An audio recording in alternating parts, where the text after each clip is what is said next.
Hi everybody, this is Brian David Marshall coming to you from the Pro Tour set at Magic Weekend Nagoya. I'm here with 20-year-old Christian Valenti.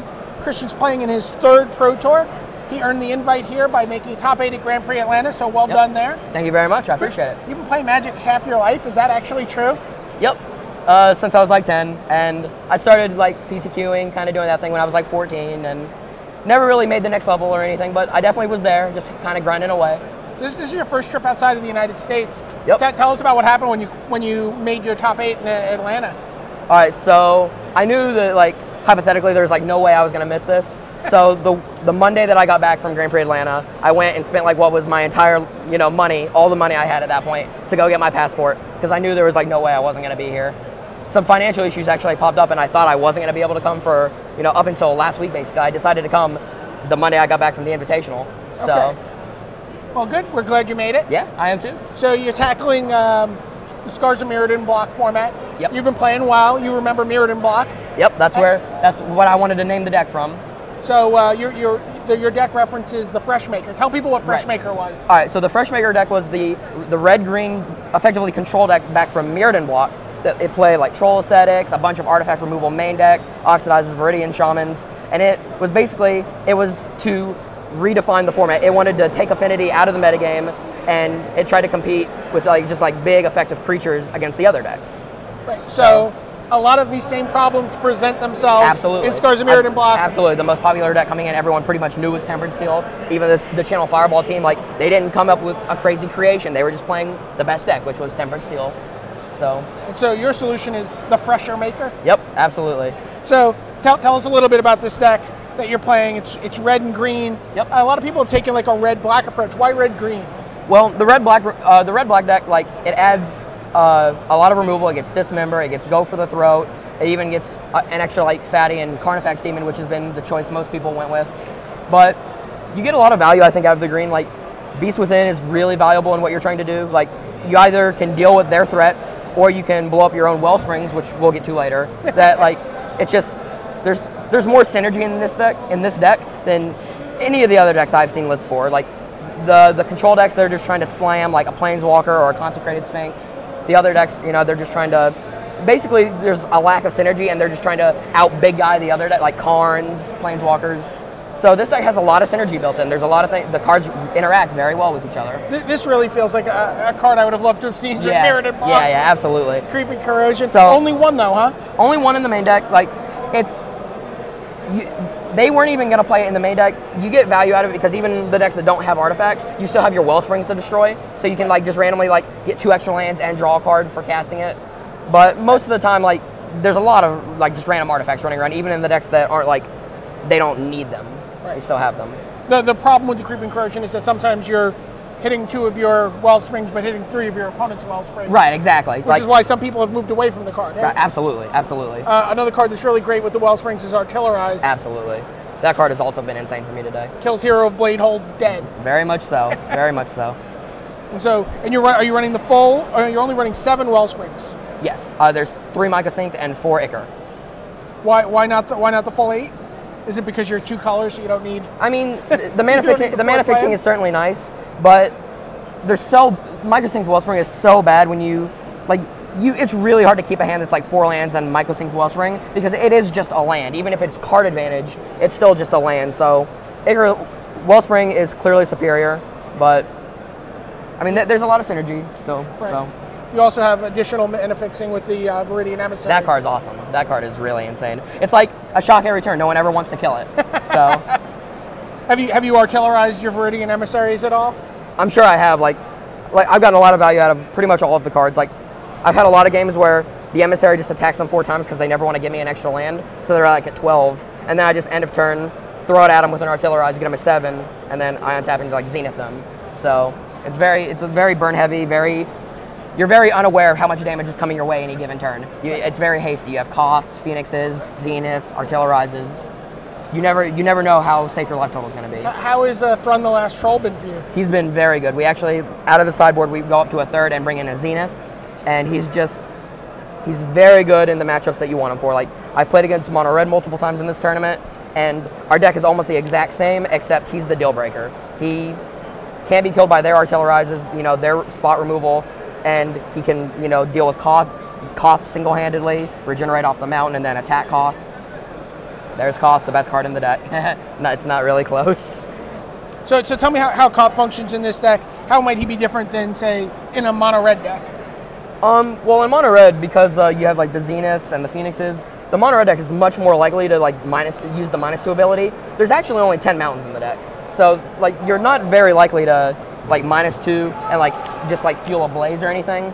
A lot of times, like what I've been doing with them is just either like +1ing to attack for 4, or if my mana is tight, I'll like do what I want. I'll like go through my motions, and then I'll like untap a land to like sit on 3 for a Beast Within, something along those lines. Have you ever used the minus ability to power out a Karn Liberated? I have not, but I have cast Karn multiple times, and it feels pretty good to have him in play. Yeah, it feels pretty good. Only one in the deck, but I mean, you have the Wellsprings, you have the Viridian Emissaries, you have the extra card draw, so you get there, right? Yeah, absolutely. Like, I could see playing a second one because he's very powerful, but it's also the kind of card, like, pretty much every other card in the deck, like, if it's in your opening hand, it has some value. Karn, you don't ever want him in your opening hand. He's like, sure. So that kind of warrants not wanting a second one either. Sure. 10 mountains. Yep. Got those out of the draft box Thursday night. Same with the forest. 6, 7, 8. Yep. 2 sets of forests there. The Copperline Gorge, one of the few decks that's able to use absolutely dual lands in the format. And then only 2 Inkmoth Nexus. Yeah. So when Ari gave me the deck list, those were actually Phyrexia's core, so you could get extra value out of sacking your Wellsprings. Which is very interesting because a lot of these decks a lot of the decks were doing that. The conclusion that some of my other friends came to, and I didn't just use like one person's list. I got the list and then I kind of changed it according to like the advice I got from various friends. And my friend Chris Van Meter actually made a good point that our deck is really weak to opposing Inkmoth Nexuses. Like we don't actually, aside from Beast Within, which you don't really want to kill a 1/1 flyer to give them a 3/3. That's not really an upgrade, so to speak. So you're really weak to your opposing Inkmoth Nexuses, and it's also an extra card to sacrifice to your Artillerizes. So you lose a little value here, but it's like I said about the Wellsprings. When you get into the late game, you don't need land number 10. It's not really, it doesn't do a lot for you. And you still have Corrosions and Beast Within for the Wellsprings. So I don't really feel like I'm losing a lot. I've been very happy with Inkmoth Nexus. It let me block multiple Phoenixes so I could fog, basically. Right. Okay, let's talk a little bit about the sideboard. Sure. Tell me what are the 2 Arc Trails for? Tempered Steel, and I actually got to bring him in against a mono-green Infect deck, which I wasn't aware was like a very popular thing. But basically just the aggro decks that need their 1 and 2 toughness guys. Sure. We've got a Vulshok Refugee. Absolutely, just 1. I wanted an extra card. It was the 6th card that goes in against red.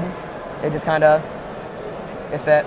How about Invader Parasite? I guess this is for the control matchups? Right, so Ari was head over heels for that. He was playing a couple copies of those. He was also playing Molten Terrain in his sideboard. He was very heavy in the land destruction package. Sure.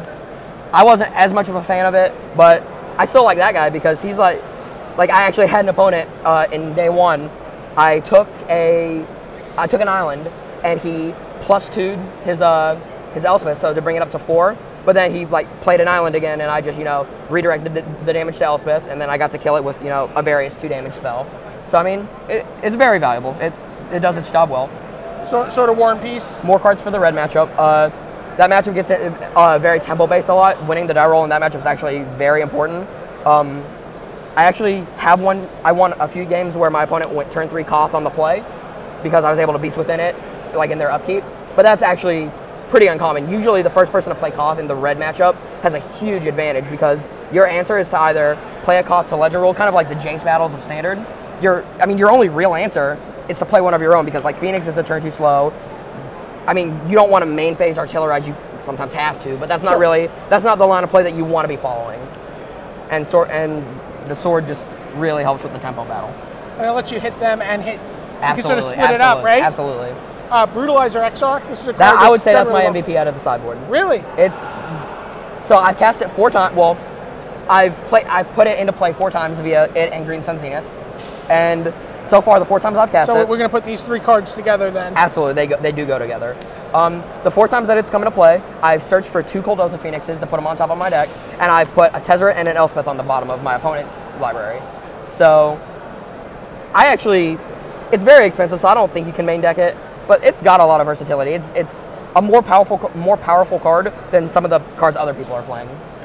Glissa Scorn, 2 copies. Yep, it's kind of a submission to, we needed more ways to deal with like Inkmoth Nexuses, and it's pretty, I mean, it's obviously an upgrade to Shatter. There's no reason to play Shatter when that's available, so.